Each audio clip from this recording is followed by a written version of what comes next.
My name is Larry Seri. I am from Pastures Monripo. I am from the country of St Lucia. I am a CMOS farmer here in Potui, and I've been a CMOS farmer for like 5 years now. Hi, my name is Jervania and Larry. I'm from St Lucia. I live at Prale. I am a CMOS farmer.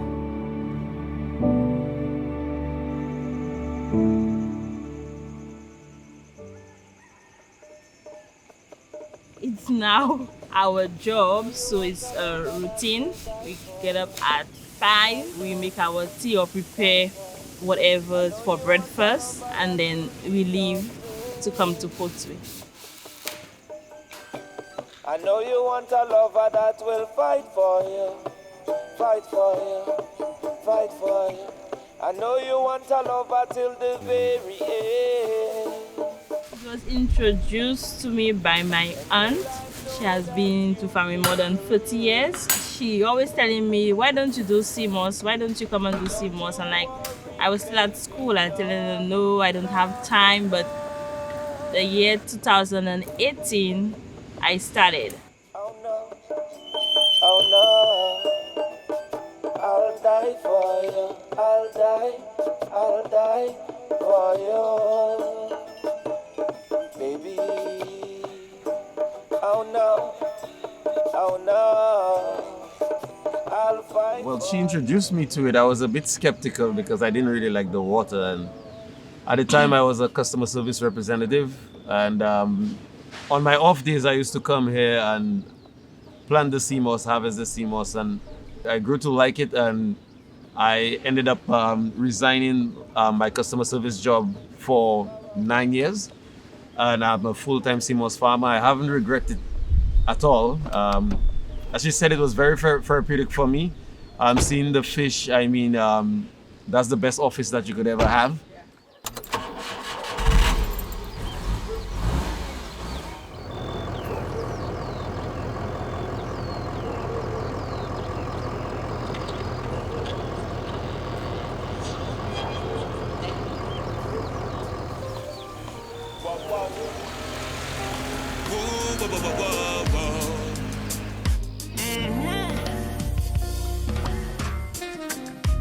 Wake up this morning and I feel so good.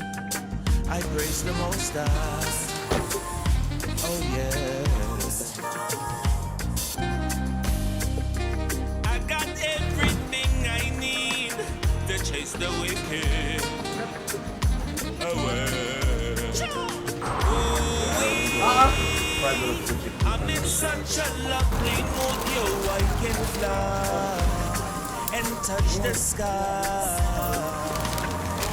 Me, your wife will be loving ya until I remember in COVID, everyone was locked down and not working, and that's the time the CMOS really boomed because everyone was planting farms. It does create employment.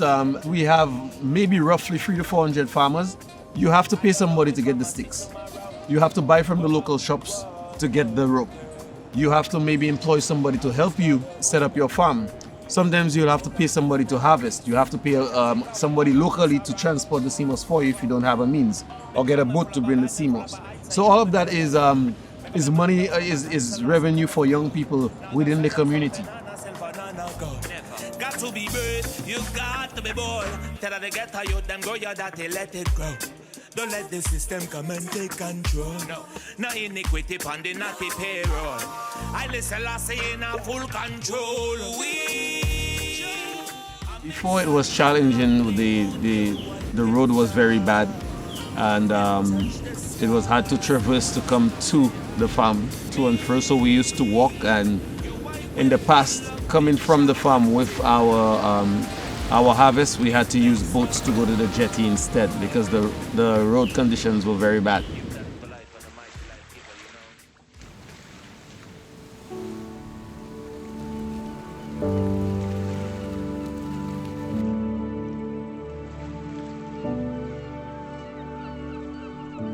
On a morning when you come to the sea, it's very therapeutic. You see the birds, you could see birds hunting, you could see fish in your feet. You have the wind, it's like the perfect office.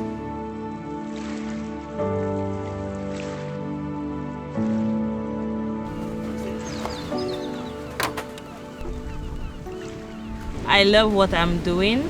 That's the biggest thing. So if you love what you're doing, you will enjoy it. I enjoy being at the sea, the calming waves, sunshine most times. So I'm enjoying what I'm doing.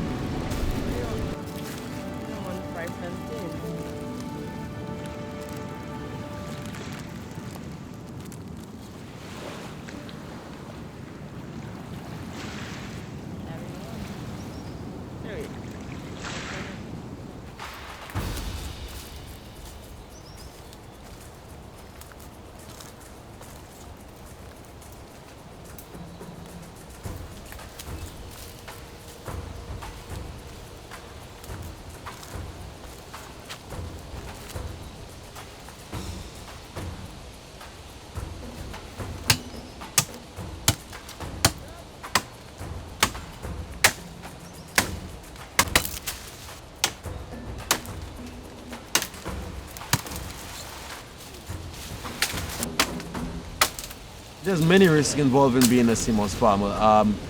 Going to get the sticks is very risky. A high chance of injury with all of those projectiles when you cut the sticks.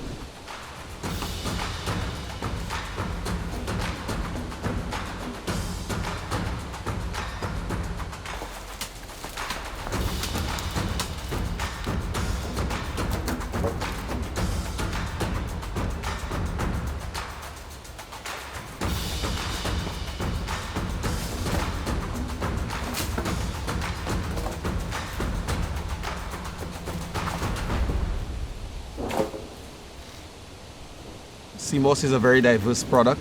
You could get revenue from sea moss from different sources. They use it in the cosmetic industry for soaps. Up till recently, they use it for agriculture in terms of feed for animals. You have the powders, you have the raw sea moss itself, you have the shampoos. So the raw material sea moss, you could diversify into other areas which is not really agriculture.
The risk of high tide, you could drown.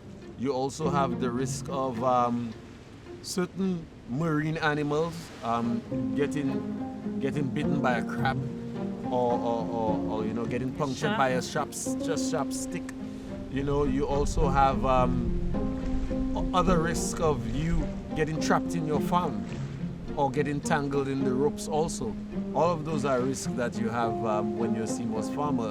The ocean is a no man's land. It's not our territory. So you never know what lurks beneath. So all of those risks, the risk of drowning, all of those things are risks that you have to take. You have to continuously put it down.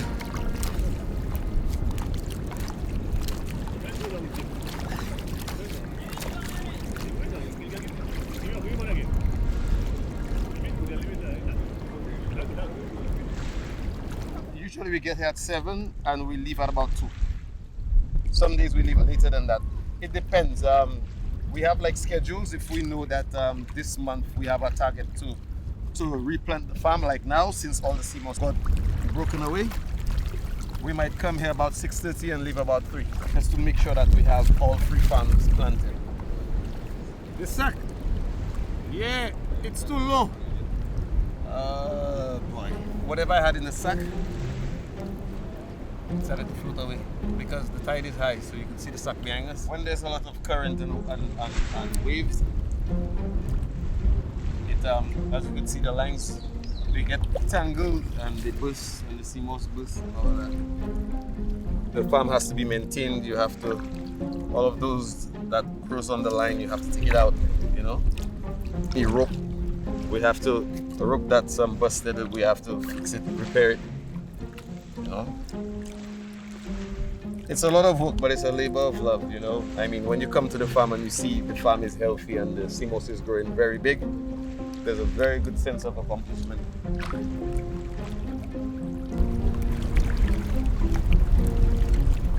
And you have a line here. It's a big melee.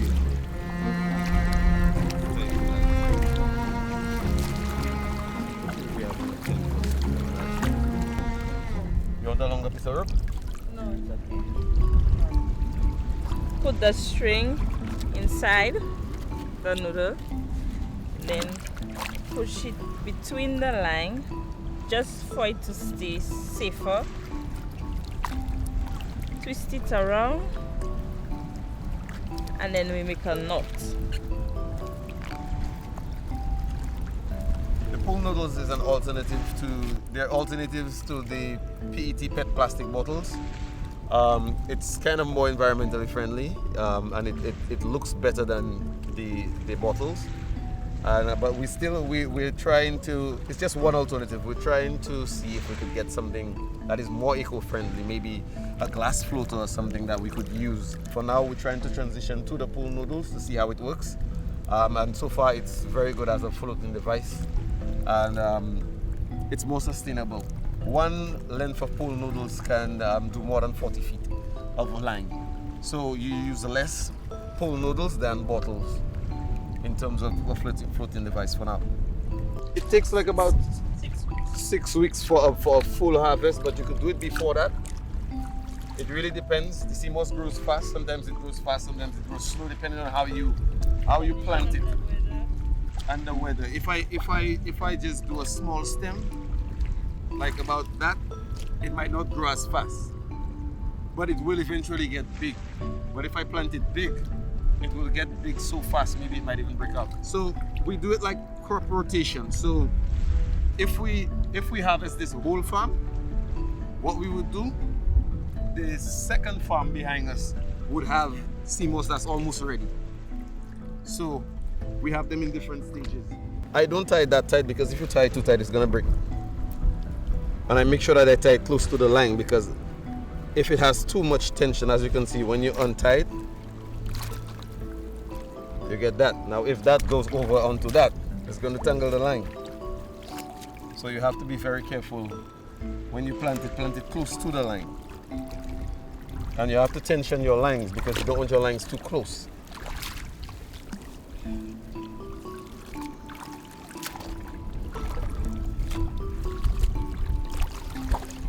So you see, that would be very big stem. That would be maybe about 3 weeks.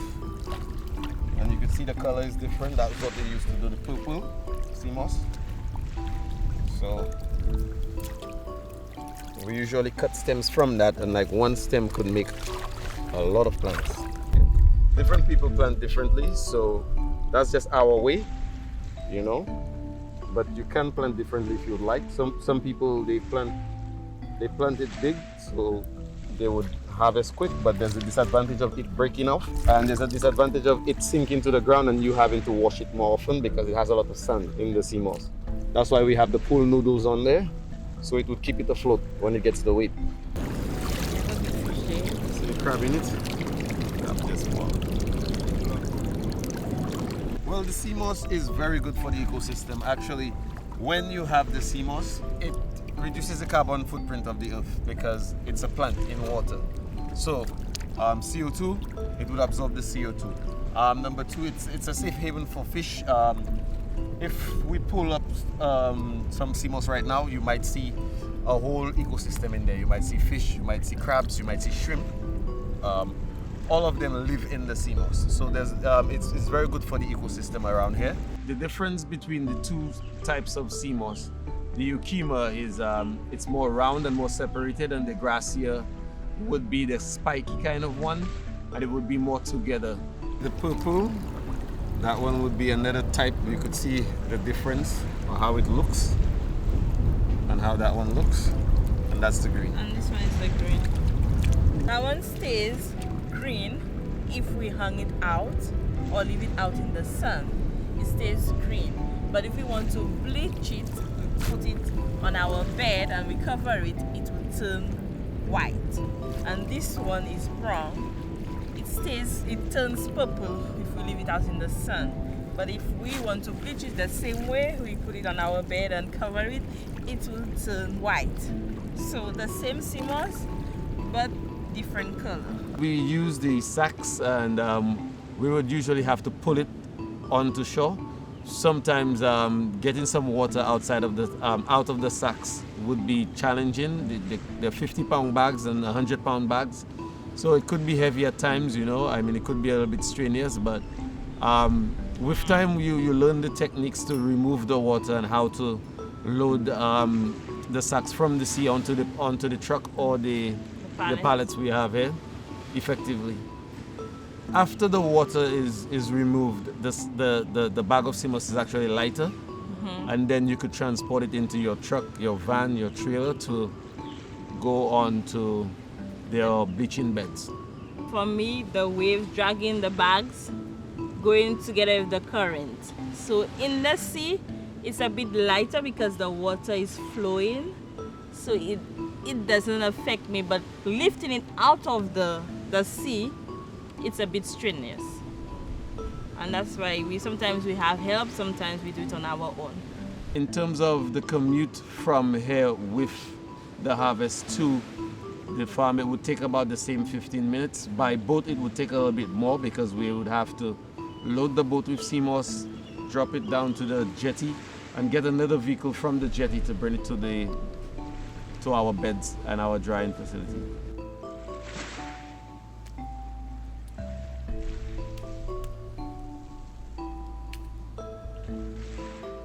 It's going to be air dried, and we'll be removing it, and by tomorrow it should be looking almost purple. It would be almost a purple color. No pests, nothing of that sort.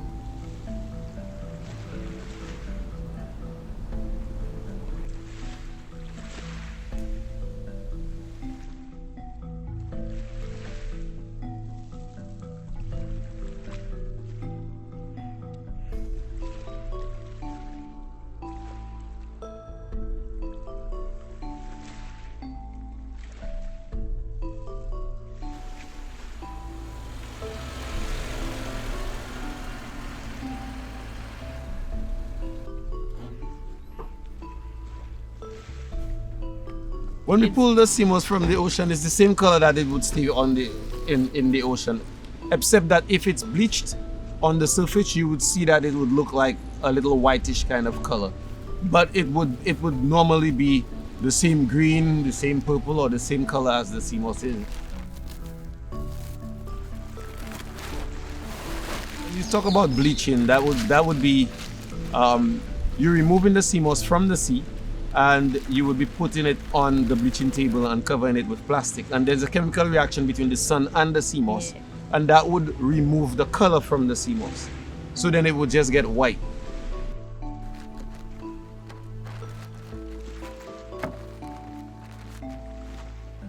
When it's bleached and washed and dried, it has a longer shelf life.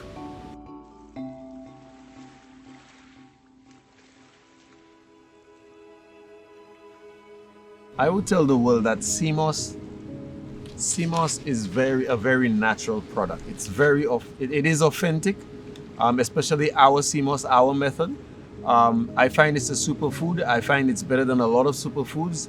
The benefits outweigh any cons that you could think of, and there's not many things right now that we could get scientifically that could be produced to remove CO2 into the atmosphere. So anything that you could plant would be the best options. So with the world having more sea moss, we would just have a healthier world. after you harvest your sea moss, to transport it back to where you're going to process it or clean it, you'd have to pay some young person to clip the sea moss. So there's a lot of employment around sea moss farming. The government would collect the revenue from the FITO, from the Ministry of Agriculture, if you have to export the sea moss. We have local brokers who get money from doing the brokerage to export the sea moss. So it's a full circle. You're helping a family, you're helping a community, you're helping a nation, and you're helping young people also, because it's a job where you could, since we said that it's so easy because it's nature, you could plant your sea moss and you have the rest of your day to do other things. We all hear about climate change and all of that. So if you have a product that you consume that you know is actually aiding you in breathing, helping birds to survive, helping fish to have a home, helping families to take care of their children, helping an island be on the map. You know, that is something that you would want to invest in. That is something that I think the world should embrace, and that is something that it should see more of.